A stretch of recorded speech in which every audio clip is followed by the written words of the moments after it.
Halo dulur tani, ketemu lagi sama saya channel Naruyo Agro. Assalamualaikum warahmatullahi wabarakatuh. Berjumpa lagi, kali ini saya akan memberikan ulasan terkait perkebunan cengkeh ya. Ini di belakang saya itu ada pohon cengkeh yang tingginya sekarang mungkin ada lebih 10 meter itu. Oh maaf, itu pohonnya daunnya agak belum begitu rimbun ya, karena kemarin baru dipanen, daunnya habis, terus ini baru tumbuh lagi, terus sekarang udah mulai lagi kawan. Ini maaf ya, bentar, ini udah mulai mau berbuah lagi, coba cek ini bentar. Nah ini itu udah cekreh atau bercap tuh calon cabang buah cengkeh ini. Oke ini. Nah, oke. Kita lanjutkan lagi kawan. Cengkeh adalah tanaman emas hijau di Indonesia. Adalah rempah-rempah emas di Indonesia yang dulu menjadi rebutan dari penjajah Belanda, Portugis, dan juga Inggris ya. Yang dulu yang terkenal di Maluku, atau juga yang sekarang udah merambah ke Pulau Jawa dan juga tempat-tempat lain. Ini tanaman cengkeh sangat bagus dan juga merupakan tanaman yang bernilai sangat tinggi. Ini tanaman ini biasanya berbuahnya belum tentu setiap tahun kawan ya, tergantung musim kemaraunya bagus apa enggak. Kalau musim kemaraunya bagus, hujannya teratur dan stabil, dan kemaraunya ada mungkin sekitar 6 bulan, biasanya tiap tahun dia mau berbuah. Tapi kalau hujannya menaun, dia nggak akan bisa berbuah kawan. Tanaman ini biasanya berbuah kalau musim kemaraunya bagus sekitar 6 bulanan. Tapi kalau sekitar sampai 10 bulan itu bahaya juga, nanti bisa mati tanamannya. Kita lanjut kawan ya.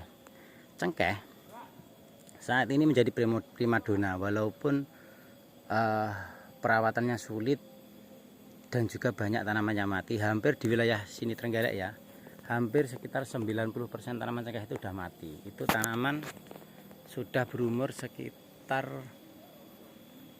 20 sampai 25 tahun. Ada juga yang berumur 30 tahun. Tapi 90% banyak yang mati kawan. Mungkin di daerah-daerah lain mungkin ada tanaman baru, tapi juga sekarang itu banyak virus-virus yang yang menyebabkan tanaman itu mati, pucuk dan kering ya, ataupun juga penggerek batang. Kalau penggerek batang mendingan, itu masih enggak terlalu parah, tapi kalau sudah mati pucuk itu yang kita payahkan ya, karena biasanya langsung mati. Ini kawan, untuk tanaman cengkeh itu banyak yang perlu kita perhatikan. Untuk misal kita mau nanam ya, kalau emang daerah kawan belum ada tanaman cengkeh di sekitarnya, kita harus memahami tempat yang cocok untuk ditanaman cengkeh itu seperti apa. Jadi tanaman cengkeh itu cocoknya di daerah ketinggian antara sekitar 300 sampai 600 di atas permukaan laut. Jadi yang bagus lagi juga lokasi tanahnya agak miring, terus tanahnya gembur, cukup air, terus juga tanahnya pokoknya lembut lah, dan perlakuannya harus yang organik agar tanamannya bisa awet. Jadi kita usahakan tanaman ini bisa bisa bertahan lama sampai umur sekitar 20 sampai 30 tahun. Karena tanaman ini nanti akan berbuah sekitar umur 5 tahun ke atas, 5 sampai 6 tahun. Jadi menantinya cukup lama kawan. Seperti kelapa juga sekitar 4-5 tahun. Jadi ini nanti setelah sudah mulai ada cabang buah seperti ini ya, ini nanti sekitar 3-4 bulan sudah panen ya. Ini tinggal kita ngasih pupuk. Jangan lupa kita kasih pupuk awal musim penghujan dan akhir musim penghujan. Setelah itu ini lahan saya ini tidak pernah, selama 10 tahun ini nggak pernah saya kasih perlakuan kimia, yaitu tidak pernah saya semprot herbisida atau pembunuh rumput. Rumputnya liar seperti itu, malah saya babat aja. Itu saya kasih itu bawah pohon kelapa itu saya kasih sisa-sisa pakan ternak. Nanti itu di karung putih itu nanti saya kasih pupuk kandang ini. Dan juga nih kawan, ada tamu baru kawan ya, coba lihat nih, ada tamu baru ini. Ini adalah sarangnya semut rangrang. Nah, itu tuh berkeliaran tuh. Tuh. Ini jangan dibunuh kawan ya. Ini adalah hewan endemik yang berfungsi untuk membasmi sebagai predator ya, sebagai predator alami hama-hama di pohon cengkeh, seperti kayak apa ya, cenggeret ya, cenggeret atau apa yang itu nanti akan menelurkan larva-larva dari penggerek batang. Jadi ini nanti ketika ada hama ya, ada hama yang hinggap di pohon cengkeh, ini akan beraksi kawan, untuk dia akan memakan hama-hama yang hinggap di pohon cengkeh. Jadi jangan dibasmi, walaupun ini mungkin agak merusak satu cabang kecil ya, nggak masalah. Ini karena buat rumah mereka, tapi biasanya nggak mati ya. Ini mungkin karena ada pengaruh khusus ya, ini kok mati ini. Biasanya nggak mati, ini cuman dilipat-lipat aja, dilipat-lipat sama perekatnya aja. Semut rangrang jangan dibunuh kawan ya, itu ada manfaatnya ya. Terus jangan disemprot. Nanti anu aja, kalau misal lagi panen, kita kesusahan panen, kita digigitin, dipatahkan aja daunnya, dibuang aja ke sebelah, nanti kan balik lagi.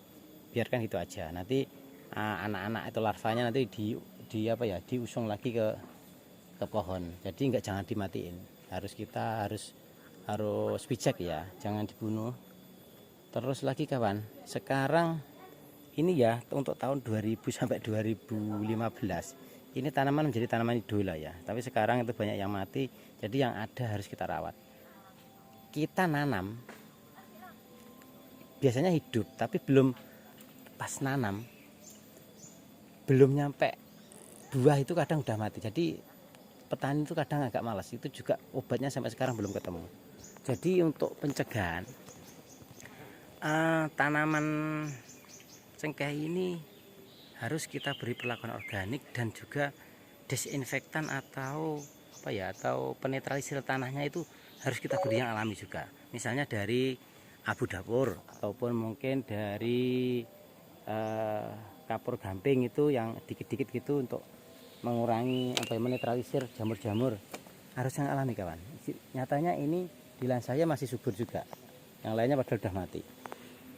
Ini sekarang harganya itu kalau kering sudah nyampe 115.000 per kilogram.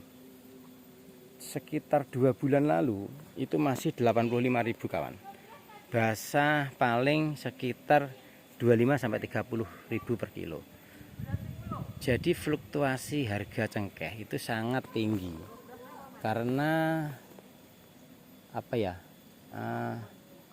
infonya dari sananya, dari suppliernya itu katanya nunggu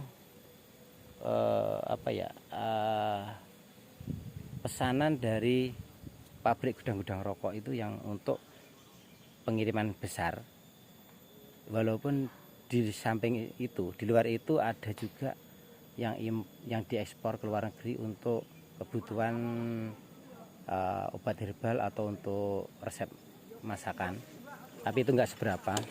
Yang lebih tinggi itu juga tetap pabrik rokok kawan. Jadi dengan adanya pabrik rokok, cengkeh harganya tetap bagus. Dengan cengkeh, enaknya cengkeh itu gimana ya? Emang waktu panen, terus pasca panen itu membersihkan gagangnya dari buahnya, terus jemur itu agak repot juga. Tapi setelah kering, cengkeh bisa disimpan bertahun-tahun sampai mungkin 5 tahun, yang penting kering ya. Itu enggak rusak kawan. Jadi sangat bagus untuk simpanan petani, kayak deposito aja ya, kayak emas lah. Enggak, malah lebih enak kan cengkeh daripada emas. Emas kita jual ke toko juga perlu surat-surat, tapi kalau cengkeh dijual di rumah udah ada pembeli yang ngambil. Jadi rekomendasi sekali petani yang punya kebun cengkeh. Jadi ini investasi untuk petani, ala petani lah. Ini investasi yang sangat bagus, perlu kita rawat. Monggo petani yang menginginkan bisa, kalau pengen bisa tanam cengkeh, dengan syarat belajar dulu. Ketinggian lahan harus diperhatikan, terus lahannya harus cocok. Coba aja kawan, yang penting kita coba. Oke, salam tani, salam ternak, sampai jumpa. Assalamualaikum warahmatullahi wabarakatuh.